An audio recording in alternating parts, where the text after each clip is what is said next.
Thank you, Mr. President.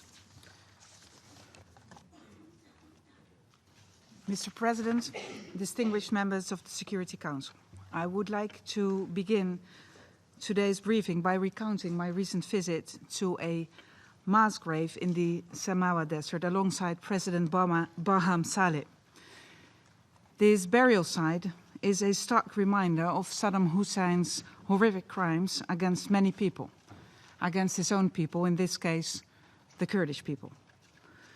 Now, it was a deeply moving experience, underlining once again that Iraq's violent and lawless past still impacts its present.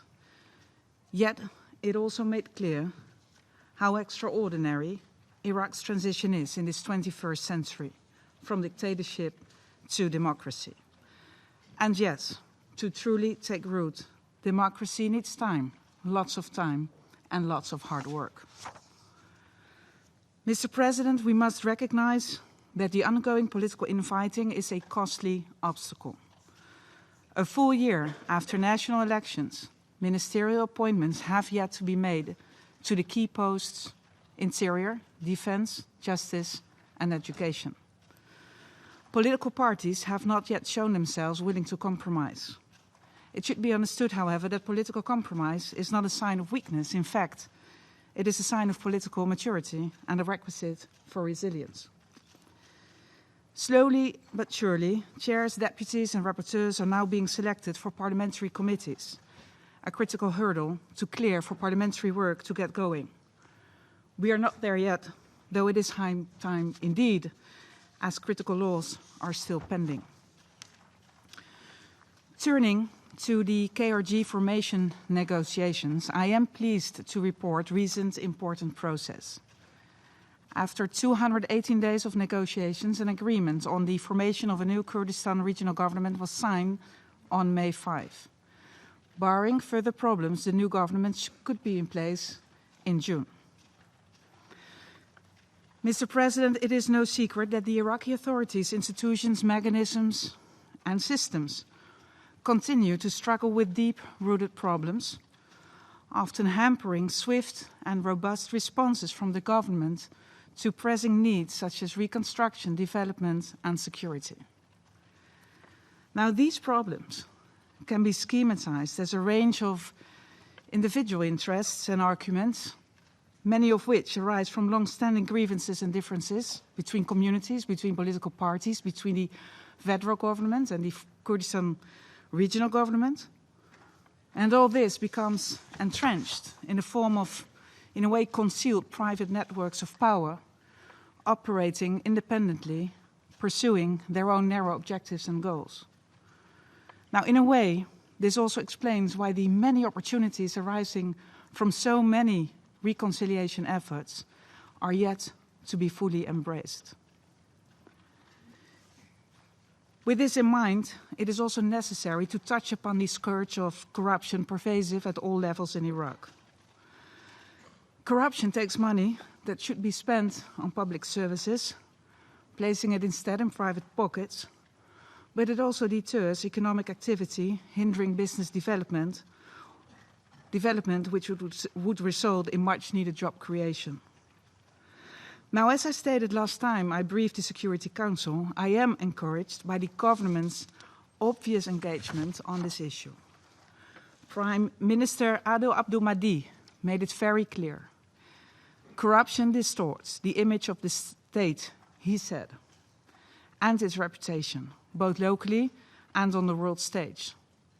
Very true indeed, as it hampers not only Iraq's credibility, but also its viability, responsiveness, and effectiveness. Now, change will not come overnight, so it is important to spotlight the issue of corruption again and again, and achieving tangible results will be crucial in so many ways, and most importantly, it will revive public trust, which is essential for the further development of Iraq's democracy. Mr. President, the hydrocarbon sector is the backbone of Iraq's economy, with vast oil potential yet to be explored. But to attain this, significant challenges will need to be addressed. Also here, and in short, the common good should trump private or partisan interests, enabling the whole country to benefit. Accordingly, I look forward to renewed engagement on the critical hydrocarbon and revenue sharing laws. Now, something else, Mr. President. Iraq can only achieve its full potential with the active political, social and economic participation of women and youth. Recently, we witnessed, organized and participated in a variety of women and youth events throughout the country. While these were meaningful experiences for all those involved, I would like to warn a bit against change as mere window dressing. At the end of the day, it is all about translating excellent intentions into positive action. Regrettably, Iraq is yet to appoint its first female minister. On a different note, but of great relevance to women and girls, the anti-domestic violence law, an issue that is both sensitive and important for Iraqis. And I would like to commend Iraq's leadership for taking important steps towards the enactment of this law. The law would fully protect the legal rights and shelter needs of all victims of domestic violence. And by all victims, I mean all victims, not just women and girls. And I sincerely hope that legislators will proceed with a law in line with the Iraqi constitution, which prohibits all forms of violence and abuse within the family. Mr. President, on an entirely separate and encouraging note, Baghdad is opening up. Very soon, the green zone will no longer exist. Prime Minister Adel Abdul Mahdi has lived up to his promise from day one by removing T-walls and returning the city to its people. However, the security situation will continue to require close monitoring, not only in Baghdad, but throughout the country. Attacks continue as seen with recent blasts and suicide bombings. Also very relevant within this context, the ISIL threat is still out there. As a coalition representative recently said, ISIL is researching. They rested, moved, and are active. Now, within this context, I am keenly aware of the importance of continued wide-based international support. Support to ensure that Iraq leaves its violent past behind, to ensure that Iraq does not slip back into the turmoil from which it so recently emerged. In other words, to prevent ISIL from regaining a strong foothold in Iraq, a long-term approach is critical.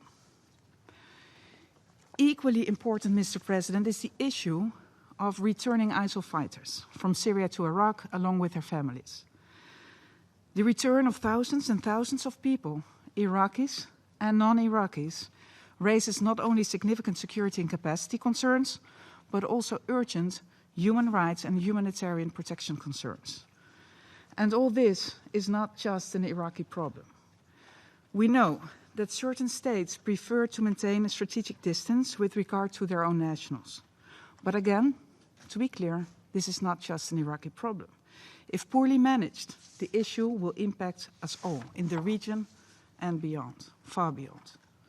Moreover, if we do not manage this adequately, we risk creating a new breeding ground for the next generation of terrorists. Another dominant security concern is the issue of armed actors operating outside state control, engaged in illegal or criminal activities, and exerting economic and social influence throughout the country. Clearly, the activities of these actors undermine state authority. They affect vulnerable communities. They weaken the national economy, and sadly, they also prevent the peaceful return of displaced persons. In my conversations with the Iraqi government, I welcomed certain actions, such as the closing down of so-called illegal economic offices, but the road will certainly be long. It will therefore prove crucial to hold to account all armed actors involved in criminal enterprise or illegal activity. More broadly, I welcome the government's efforts on security sector reform, but much work remains to be done. And the reconfiguration of the national security architecture is particularly important.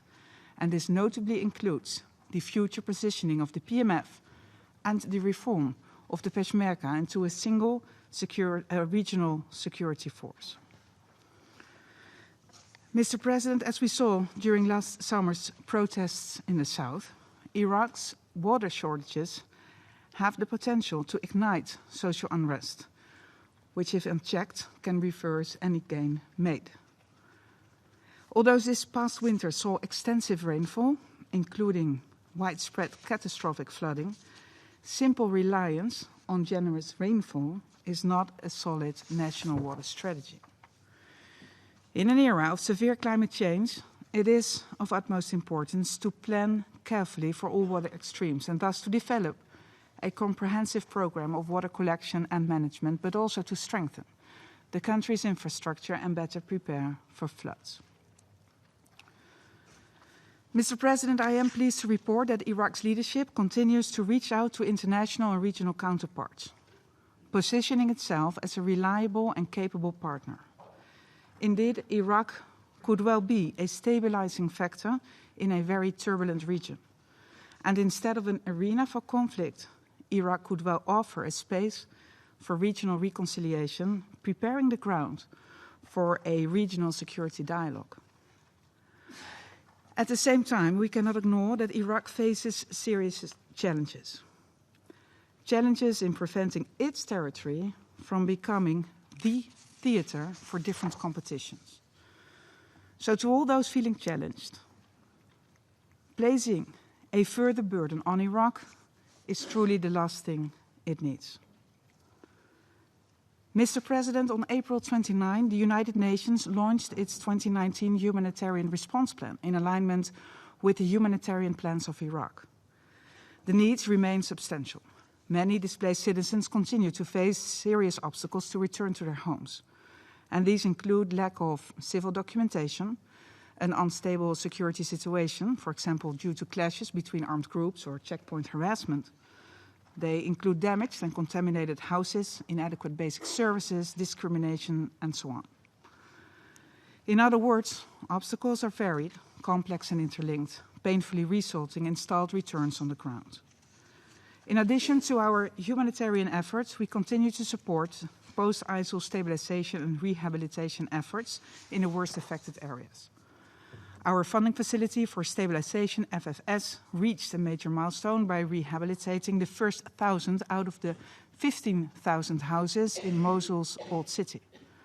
This builds on previous successful housing work in Anbar, where thousands and thousands of houses have already been rehabilitated. In addition, FFS completed the rehabilitation of several structures, such as Mosul University, which currently hosts more than 20,000 students. Also, a third major bridge in West Anbar has been restored, allowing more than 75,000 people to access essential services such as hospitals and schools.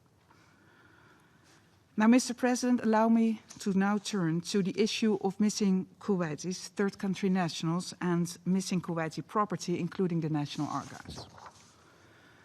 I would like to thank member states of the tripartite mechanism for coming forward with satellite imagery that, in combination with witness testimonies, has been vital in identifying potential locations for missing Kuwaitis. After years of hard work by many, and on this occasion I would like to flag recent efforts by the Iraqi Ministry of Defense in particular, I sincerely hope that we will be able to announce positive results soon.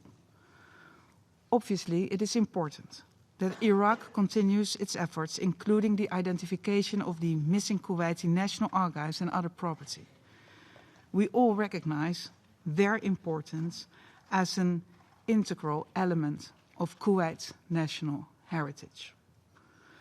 Mr. President, I would like to end by recalling my recent visit to Sinjar, which brings together many of the points I have just made. In Sinjar, I saw the horrific destruction, the work of ISIL almost 5 years ago. Now, unfortunately, little has changed since the liberation of Sinjar. Many people are still living in tents on the mountain to which they fled at the onset of the terror campaign. In August, the world will commemorate the horrific events of 5 years ago. But a single administration and the provision of security as the very basis for the reconstruction of Sinjar are yet to be realized. And frankly, a continued failure to make it happen is a clear injustice. Iraqi leadership, both in Baghdad and Erbil, must now act urgently and decisively. Finally, Mr. President, yes, the challenges for Iraq are manifold. But in all of these challenges, I would like to express once again our continued and strong commitment to assist and support wherever we can. President Barham Saleh very recently stated that the situation in Iraq is not good. Iraqis deserve far better. However, the situation is improving. It will take time, but with great determination and concerted decisive action, we will succeed. So he said, how right he is. Thank you so much.